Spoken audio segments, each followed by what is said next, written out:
Hey everyone, my name is Utkarsh Verma and I'm back with a new demo class video and especially ये demo तो बस नाम के रहते हैं eventually मैं आपको इसमें topic से explain करता हूँ and you can just have an idea about how I teach in the real class. So this is what the scenario is.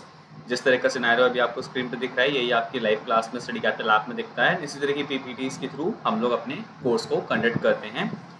And who am I? My name is Utkarsh Verma and I'm your psychology mentor at Study Capital. मेरे MMSC 2025 entrance exam psychology के लिए batches live चल रहे हैं। This is a foundational batch जिसमें हम लोग zero से शुरू करके will make it to the level जहाँ पे आप आराम से CVT में 250 प्लस टारगेट कर सकते हैं विद फुल कॉन्फिडेंस। सो मेरे बैचेस में आप लोग को लाइव क्लासेस मिलती हैं, रिकॉर्डिंग्स मिलती हैं, PPTs मिलती हैं, short notes for the revisions, weekly test, 1-to-1 doubt sessions, 1-to-1 mentorship मिलती है। अदर देन दिस आपको मॉक टेस्ट मिलते हैं एंड ये सब कुछ के साथ आपको प्रॉपर PYQ एनालिसिस, कैसे आपको करियर गाइडेंस है, which course is suitable for you, कैसे आप साइकोलॉजी के बाद आगे परस्यू कर सकते हो, क्या क्या करियर पाथ्स आपके लिए हैं, किस चीज़ को अचीव करने के लिए क्या क्या एलिजिबिलिटी आपको होनी चाहिए, ये सारी चीज़ों के ऊपर मैं कॉम्प्रिहेंसिवली आपको गाइड करता हूँ अपने बैचेस में। इट मीन्स कि अगर आप एकदम ही फ्रेश ही हैं, विच मीन्स आप इंजीनियरिंग बैकग्राउंड के हैं, मैथ्स बैकग्राउंड के हैं या बेसिकली नॉन साइकोलॉजी बैकग्राउंड से अगर आप हैं, you don't know anything about psychology, you don't know even the spelling or even the meaning of psychology, you can enroll in this course and I can guarantee you that from the first class itself, this is like what is science, what are the characteristics of science, what is psychology, how psychology is science, यहाँ से हम शुरू करते हैं and we complete it as a what is the different applications of maybe psychology in sports, military, community, etc. So यहाँ से शुरू होके initial से शुरू होके we end up to the advanced moderate level because this is what needed to your preparation. Alright, so without wasting any further time, let's start the topic. So today's topic is regarding memory. अब memory क्या होती है? Memory is basically a computer system. Computer system जिस तरह से work करता है, cognitive psychologist ने बोला कि मेमोरी सिस्टम भी हमारा इसी तरह से एग्जैक्टली वर्क करता है। How does it work? There are basically 3 main components for memory. First one is your encoding, second one is storage and third one is retrieval.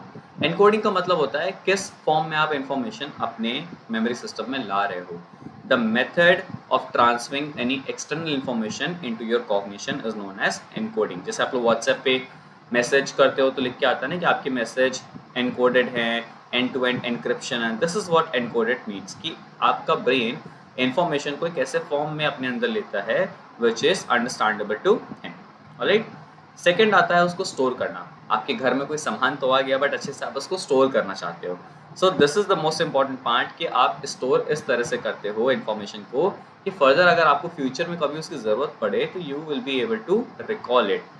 ऐसा नहीं है कि सामान घर में लाया और कहीं भी रख दिया तो फिर भूल गए समझो, वो दोबारा नहीं मिलने वाला है। राइट, तो सामान को आपको इस तरह से अंदर लाना है, यानी कि इन्फॉर्मेशन को आपको इस तरह से स्टोर करना है which is a healthy platform.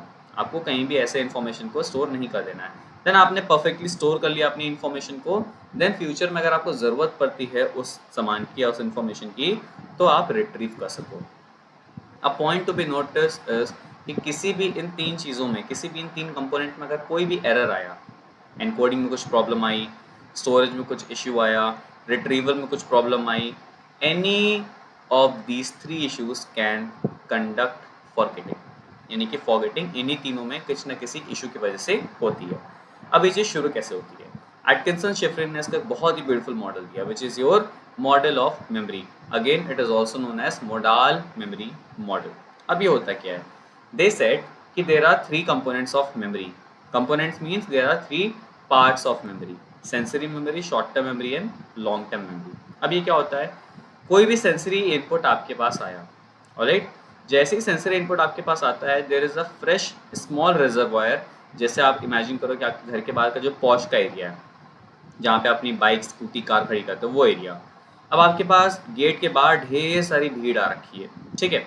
अब आप हर किसी को तो घर में ले नहीं आओगे, तो उसमें से कुछ इंपॉर्टेंट चीज़ें जो आपको लगता है कि आपके काम में आ सकती हैं, वो सारी की सारी सेंसरी मेमोरी में आ जाती हैं। यानी कि आपने 20-25 लोगों को यहाँ पे अपने घर के अंदर बुला लिया। अब ये अभी भी आपके पोर्च वाले एरिया में है, ये अभी भी आपके घर में नहीं घुसे हैं exactly, which is your short term memory. Long term memory is like your bedroom, वहाँ पे कोई नहीं आता है, वहाँ पे जो आता है इट मीन्स कि बहुत स्पेशल है, बहुत इंपॉर्टेंट पर्सन है वो। तो short term memory is like आपके घर के अंदर लिविंग रूम तक गेस्ट को आना है। प्रॉब्लम इज कि सेंसरी मेमोरी में आपकी वो सारी इंफॉर्मेशन रहती हैं which is related to any sense organs, which means कोई चीज़ आपने देखी in the form of image, visual information, कोई चीज़ आपने सुनी in the form of auditory signal, कोई चीज़ आपने स्मेल करी, कोई चीज़ आपने टच करी, tactile, olfactory, anything, all these comprises under sensory memory. इसका जो स्टोरेज होता है पीरियड वो काफ़ी छोटा होता है, यानी यहाँ पे 2-3 सेकंड का आपका स्टोरेज पीरियड होता है, उसके बाद आपकी मेमोरी भूल जाती है। इसमें जो चीज़ें आ गई उसमें से जो चीज़ें बहुत इंपॉर्टेंट होती हैं वो आती हैं आपकी शॉर्ट टर्म मेमोरी में, यानी little bit deeper part of your memory. अब यहाँ पे क्या होता है, शॉर्ट टर्म मेमोरी का जनरली स्टोरेज कैपेसिटी होती है, जो स्पैन होता है वो 28 to 30 सेकेंड्स का होता है। ऑल दो बुक्स में आपको कहीं कहीं 25 लिखा मिलेगा, कहीं कहीं भी 30 भी लिखा मिल सकता है, बट रफली 25 to 32 का बीच का आप मार्जिन लेके चलो, कोई एग्जैक्ट नंबर आपको याद नहीं करना है। एंड बहुत ही इंपॉर्टेंट क्वेश्चन है ये एग्जाम के लिए, बिकॉज अक्सर ऐसा पूछते हैं कि शॉर्ट टर्म मेमोरी का ड्यूरेशन क्या होता है। Alright, this is the free gift number. Short term memory is a store जहाँ पे मेमोरी आपकी of course short amount of time के लिए स्टोर होती है। यहाँ पे अगर ध्यान से सुनना, यहाँ पे at this moment of time अगर आप लोग इन्फॉर्मेशन पे बहुत ज़्यादा ध्यान देते हो, एम्फेसिस देते हो, बहुत ज़्यादा उसको रिहर्स करते हो, रिपीट करते हो, प्रॉपर डीप एनालिसिस करते हो, अच्छे से समझते हो, तो देयर इज़ अ चांस कि वो मेमोरी आपकी लॉन्ग टर्म मेमोरी में चली जाए। यानी कि जिस इंसान से आप बहुत अच्छी तरीके से मिल जाओगे, आपके रिलेटिव्स आए हैं, आपके फ्रेंड्स आए हैं, या आपके बहुत क्लोज आए हैं, तो उन्हीं को एक्सेस होता है आपके घर के जो प्राइवेट एरियाज होते हैं, आपका बेडरूम हो गया, आपका किचन हो गया, ये सारे आपके नॉर्मल चीज़ें होती हैं। तो यहाँ पे आपको चीज़ें एक्सप्लोर करनी है। सो अदर देन दिस आप और क्या कर सकते हो, यहाँ पे आपको ये भी देखना है कि क्या शॉर्ट टर्म मेमोरी से लॉन्ग टर्म मेमोरी में इंफॉर्मेशन एग्जैक्टली जाएगी। बहुत सारे फैक्टर्स पे डिपेंड करता है, आपका अटेंशन कितना अच्छा है, आप कितने तरह से उसको रिकॉल कर रहे हो, कितनी बार आप उसको रिहर्स कर रहे हो। So these are all the factors जो डिसाइड करेंगे कि शॉर्ट टर्म मेमोरी से लॉन्ग टर्म मेमोरी में जाएगी इन्फॉर्मेशन या नहीं जाएगी। अगर नहीं जाती है so it will be again transferred out of your consciousness. अब एक बहुत ही important question, what is memory consolidation? Memory consolidation is a process, please listen carefully. Memory consolidation is a process through which information from short term memory is transferred into long term memory. यानी वो phenomena, वो method, वो process जिससे आपकी ये information जो अभी STM में है ये ट्रांसफर हो रही है LTM में, that process is known as memory consolidation. And which brain part is responsible for this? You can comment in the section. Alright, comment में मेरे को बताना कि कौन सा brain part responsible होता है for memory consolidation.